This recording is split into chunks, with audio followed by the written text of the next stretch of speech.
In December 1944, American forces were pummeled by German panzer divisions in the Ardennes forest. It was a decisive moment in World War II. Hitler would either succeed in pushing back the approaching Allied armies, or the Germans would be in retreat. The Battle of the Bulge would decide the outcome. Jules Berlinski was an artilleryman with the United States First Army. This is where he met the enemy, on the battlefront.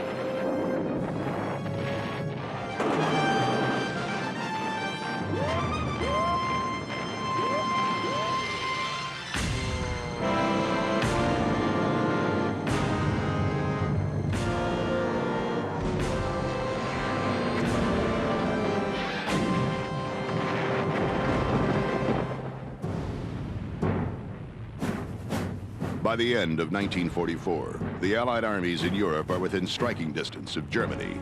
Hitler realizes that he must turn them back or risk defeat. He decides that a heavy concentration of troops in one massive effort may be just what he needs. If he can drive the Americans and the British all the way back to the coastline, he may be able to force them into a negotiated peace. Hitler's plans for the offensive are his alone. He even bypasses his trusted commander-in-chief, Field Marshal von Rundstedt, who actually opposes the plan. In the center of the battlefront is a rugged 85-mile area, the Ardennes forest. Hitler's strategy involves a surprise attack, punching through this weak spot in overwhelming numbers. The Germans will seize several road junctions and river bridges. Then they will drive the Allies to the sea at Antwerp.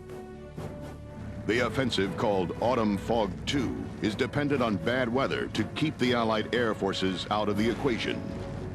Late in October, the Germans begin secretly moving their units to points east of the Ardennes without arousing Allied suspicions.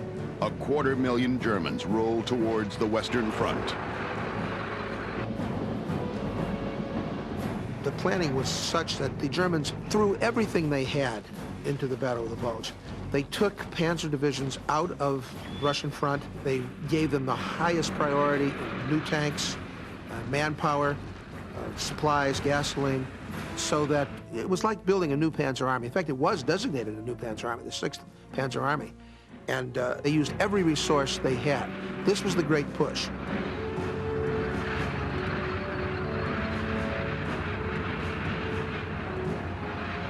Local villagers fleeing Germany and Luxembourg tell Americans about troop concentrations. Captured German soldiers also reveal that an attack is being mounted. But officers in Allied intelligence refuse to believe it. They all agree the Germans don't have the military strength for such an attack.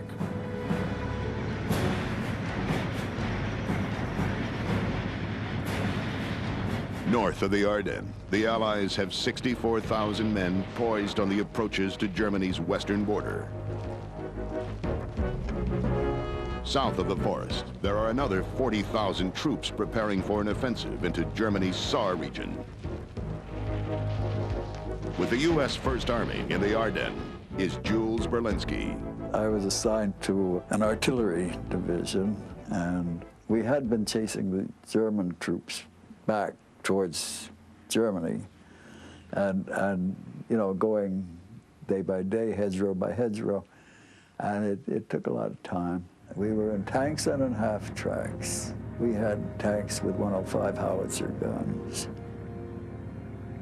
The weather was atrocious, muddy. You couldn't get the half tracks to move all the time. They had to be dug out in places, and it would be go and stop, go and stop. Sometimes it would be 2-3 hours before you were able to move ahead again.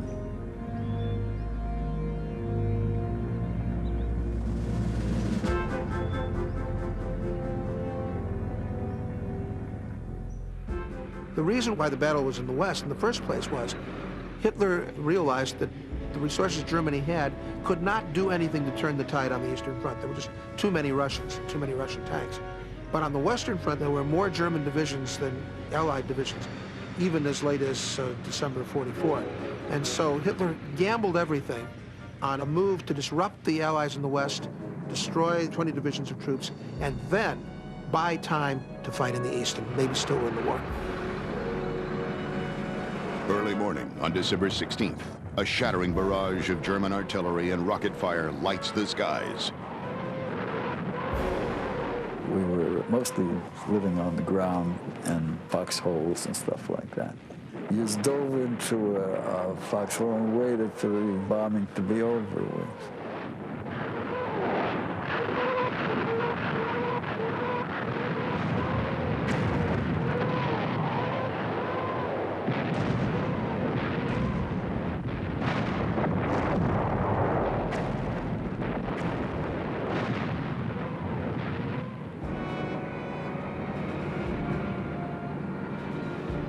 Gloomy weather for the next several days provides effective cover for the German might that churns over the roads. Panzer units slash through. In the center, the Germans gouge a 12-mile corridor to the approaches of Bastogne. They are ordered to surround and bypass this town, then drive for the Meuse River, their first goal.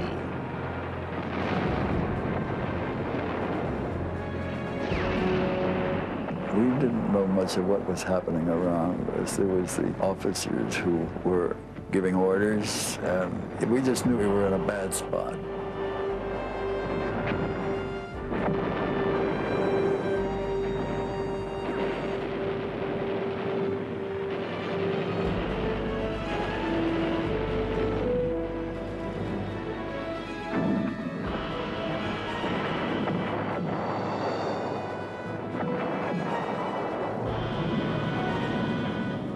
There is all-out confusion.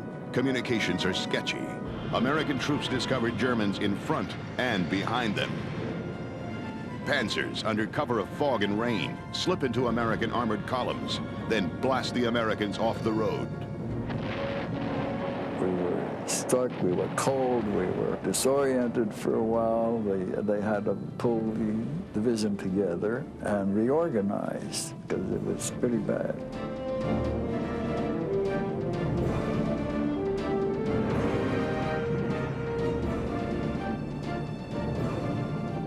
10,000 troops of the inexperienced U.S. 106th Division are surrounded by the Germans. Their officers see no way out. More than 7,000 soldiers of the 106th destroy their weapons and give up. Next to Bataan, this is the largest mass surrender in military history.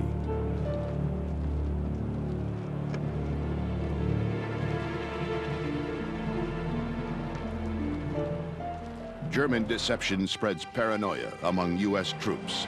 English-speaking German soldiers in American uniforms driving jeeps infiltrate American positions. Such incidents are actually few in number, but the psychological effect of the infiltration is enormous. Soon, every stranger in an American uniform is suspect. Passwords are not trusted. Unless a soldier knows typically American information, he's taken into custody. One American general is held by MPs for 5 hours because he doesn't know how many home runs Babe Ruth hit in his best year.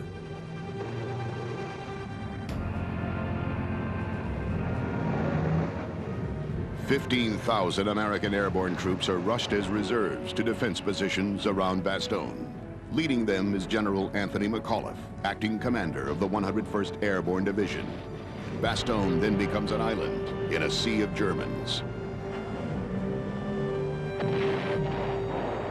We had the Germans on the run, and they had maneuvered themselves to be on the outsides of us, and we were chasing troops in front of us. And we were going so fast, so furious, we were really making very good headway, and suddenly we found ourselves entrapped because there were Germans completely behind us and to the sides of us.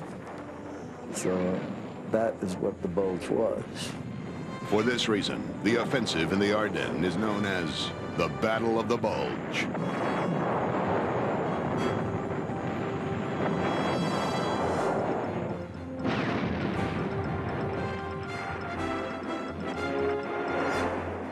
Elsewhere, with communication shattered, other Americans fight isolated holding actions. It was a big attack, and we needed every hand available. Even the people, the medics were out there with weapons. Everybody, even the people on kitchen duty.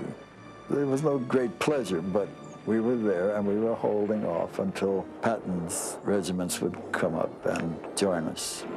Gradually, small scattered units slow the German advance, especially around St. Vit. Hitler's timetable of victory is upset. The 5th Panzer Army had good success in the southern part of the invasion. However, the effects were not what the Germans had wanted. They were trying to race to the Meuse River in 2 days, but they didn't get close. The U.S. Army has to be ready to move at any moment. When orders come through, soldiers are expected to pack, prepare, and be on the move with very little notice. Oh, I just remember we had to pack up very fast and get on the road and go, you know. They never told you where you were going. It was always a surprise. It becomes obvious to U.S. intelligence that Hitler is risking everything in one last desperate military gamble.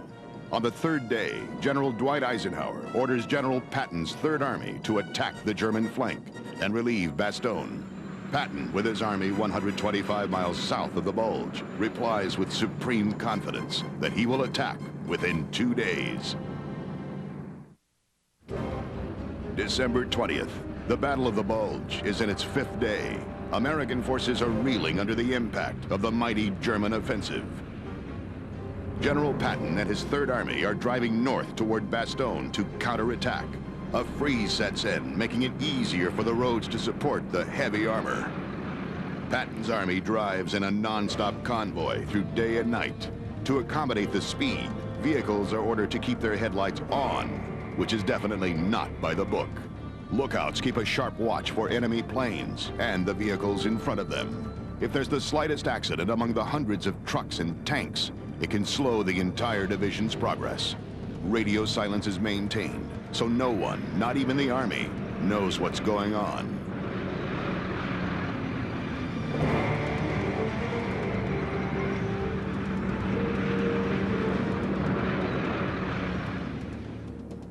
December 21st, a wintry snow falls throughout the Ardennes.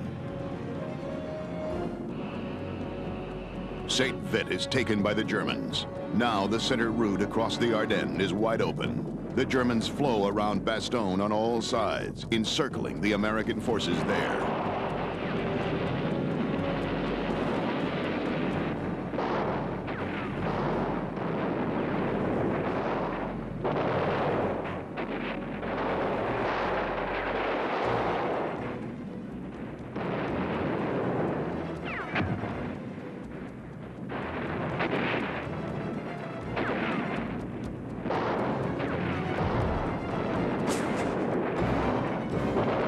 The German attack probably could not have succeeded without total surprise. Even though the American defenses were very weak, they were weak because the Americans thought the Germans were weak in the same sector. And what the Germans did was to move the panzers by night to get them close to the lines. They achieved total surprise. Partly, again, because the American intelligence people and the Americans in general were so overconfident. They never expected an attack at that time or that place. In fact, they thought the Germans were beaten after the race across France. The Germans were not beaten, and the surprise was effectively gained. The result was that some American troops were isolated.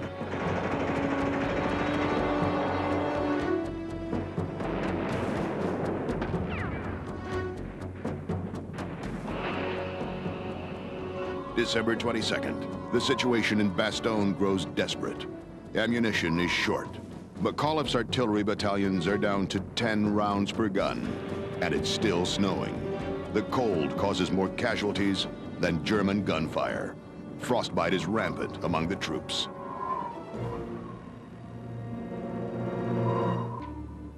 The Germans send an emissary to Bastogne with an ultimatum. Since the Americans are surrounded and there is only one possibility to save them from death, an honorable surrender. General McAuliffe's reply is short and to the point. He sent his answer back to the German authorities, and his answer was nuts. McAuliffe's bravado is based on the expectation of the Third Army. General Patton's timetable is a critical factor. If the Germans move on Bastogne, they can easily take it at this point. The surrounded and undermanned U.S. Army watches and waits anxiously for reinforcements. The freezing cold conditions don't make it easier for either side.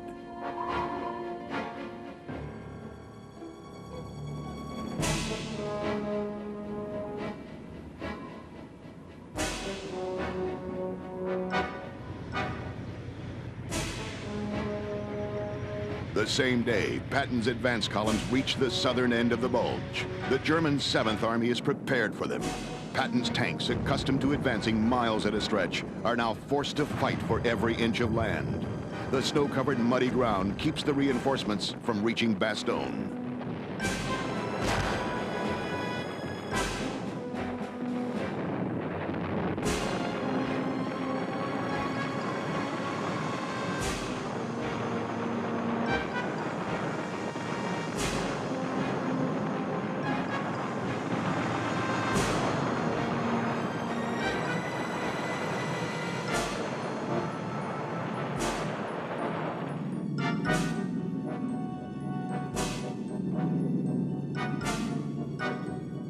The next day, December 23rd, dawns bright and sunny.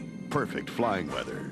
Americans in Bastogne cheer as Allied planes fly overhead to bomb and strafe the enemy. And more importantly, to drop supplies. Not all that's needed, but enough to enable the Americans to hang on.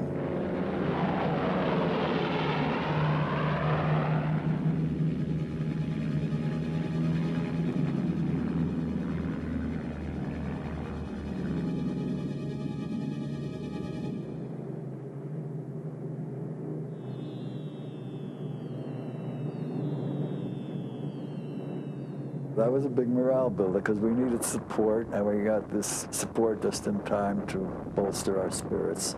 Even though we were still eating K and C rations, it was a nice holiday time.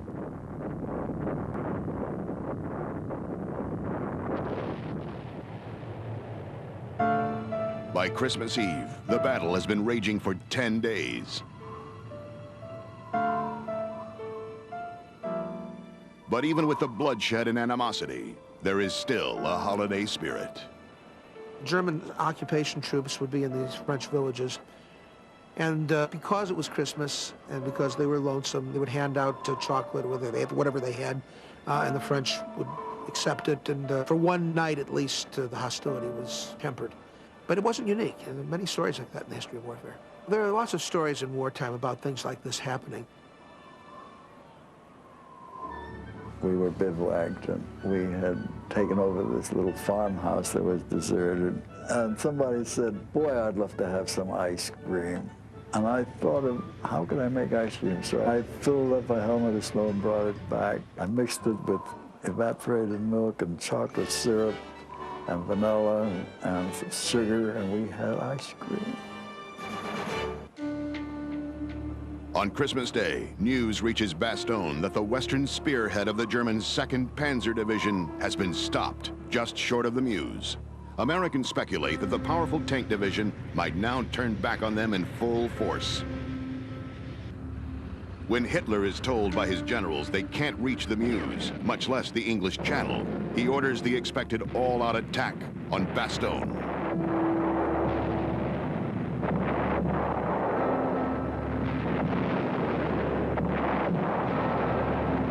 What people don't realize about Bastogne is that when the Germans got to Bastogne, they bypassed it. And the actual heavy fighting at Bastogne wasn't until later, after the panzers had failed to reach the Meuse. Then they turned back to Bastogne and tried to encircle it and capture it. And of course, the Americans held Bastogne. By that time, they'd been reinforced. So Bastogne, while it was important, was not the whole Battle of the Bulge.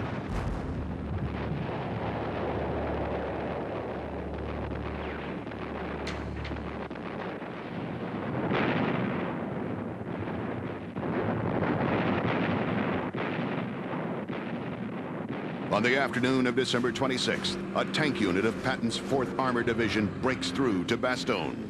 The next day, the corridor is widened. The siege is over, but not the fighting.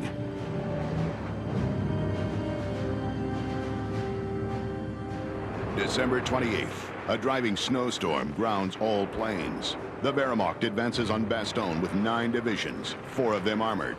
A great part of this effort is aimed at closing the American corridor to the south. the Americans hold on and even widen their lifeline.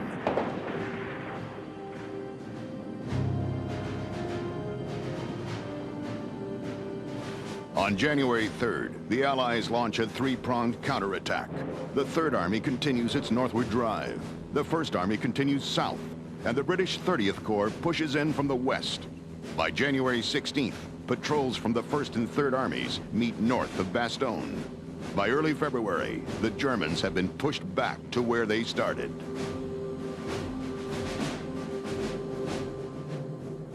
The Battle of the Bulge destroyed the last major offensive forces that Germany had. By the end of the Battle of the Bulge, they knew they couldn't win. And from that time on, there was nobody left to fight on the Western Front. The remains of the Panzer Lehr Division was sent to the Eastern Front, where it was eventually destroyed.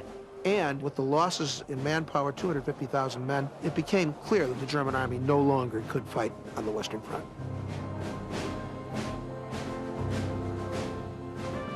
Our tanks were going forward.